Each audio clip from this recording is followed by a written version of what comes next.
சென்னை அறிவாலயத்தில் திமுக பொதுக்குழு கூட்டம் இன்று காலை நடைபெற்றது. திமுக பொதுச் செயலாளர் அன்பழகன் தலைமையில பொதுக்குழு கூட்டம் நடைபெற்றது. இதுல திமுக செயல் தலைவரா அந்த கட்சியோட பொருளாளர் மு க ஸ்டாலின் தேர்வு செய்யப்பட்டிருக்காரு. கட்சி பொதுச் செயலாளர் அன்பழகன் முன்மொழிய, முதன்மை செயலாளர் துரைமுருகன் வழிமொழிய திமுக செயல் தலைவரா ஸ்டாலின் தேர்ந்தெடுக்கப்பட்டிருக்காரு. திமுக தலைவர் கருணாநிதி உடல்நலக்குறைவால இந்த கூட்டத்துல பங்கேற்க முடியல. அதனால கட்சி விதி 18 பிரிவு 4 கீழ் திருத்தம் கொண்டு வரப்பட்டு ஸ்டாலின் செயல் தலைவராயிருக்காரு.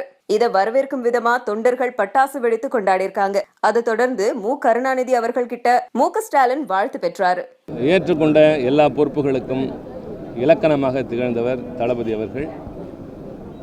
திடீரென்று கிடைத்த ஒரு சந்தர்ப்பத்தின் மூலமாக ஒரு பெரிய பொறுப்பை கைப்பற்றிக் கொள்கிறவர்கள வரிசையில் இல்லாமல் அடிமட்ட தொண்டனாக தன்னுடைய அரசியல் வாழ்க்கையை தொடங்கி தியாகத்தின் பின்னணியில் நீண்டகால உழைப்பின் மூலம் கழகத்தின் பல்வேறு பொறுப்புகளை ஏற்று தலைமையினுடைய வழிகாட்டுதலுக்கும் கட்டளைக்கும் செயல்பட்டு எதிர்கால நம்பிக்கைக்கு மக்களுக்கு ஒரு நம்பிக்கை சுடராக வளர்ந்தவர் தளபதி அவர்கள். இன்றைக்கு தலைவர் அவர்கள் உடல்நலம் கொண்டிருக்கிற சூழலில் அவர் கழகத்தின் செயல் தலைவராக பொறுப்பேற்றிருப்பது தமிழகத்தின் இன்றைய அரசியல் சூழலில் மிக அவசியமான ஒன்றாகிறது.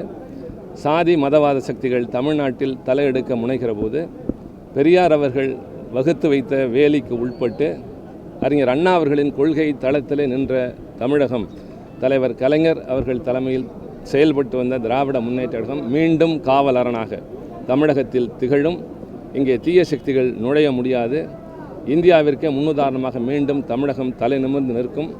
வருங்காலம் வளமிக்கதாக இருக்கும். அதற்கான முதல் கட்டம் தளபதி அவர்கள் செயல் தலைவராக பொறுப்பேற்றிருப்பது எதிர்கால தமிழகத்தின் அரசியல் மக்கள் ஏற்று பாராட்டத்தக்க அளவில் நிச்சயமாக அவருடைய தலைமையில் அமையும். என்னுடைய பேர் பெரியசாமி, கர்நாடக மாநில திமுக மாநில அவைத் தலைவர்.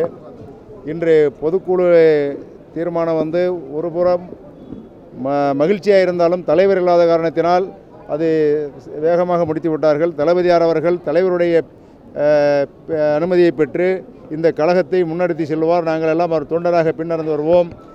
அடுத்த ஆட்சி நம்ம திராவிட முன்னேற்ற கழகம் மலரும் என்று இந்த நல்ல வேளையில் உங்களுக்கு தெரிவித்துக் கொள்கிறேன். இன்னைக்கு திராவிட முன்னேற்ற கழகத்தினுடைய செயல் தலைவராக எங்களுடைய கழகத்தின் உயிர் மூச்சாக இருக்கக்கூடிய தளபதி அவர்கள் பொறுப்பேற்றிருக்கிறார்.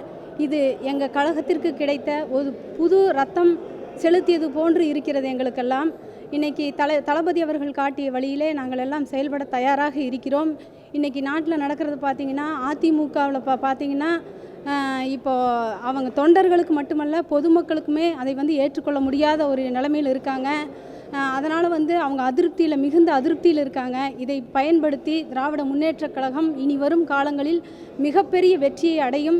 தளபதி காட்டிய வழியிலே தொண்டர்களாகிய நாங்கள் கடுமையாக உழைத்து இந்த கழகத்திற்கு மாபெரும் வெற்றியை தொடர்ந்து பெற்று தருவோம் அப்படிங்கிறத இன்னைக்கு தளபதி அவர்கள் செயல் தலைவராக பொறுப்பேற்ற இந்த நாளிலே உறுதியாக தெரிவித்துக் கொள்கின்றோம்.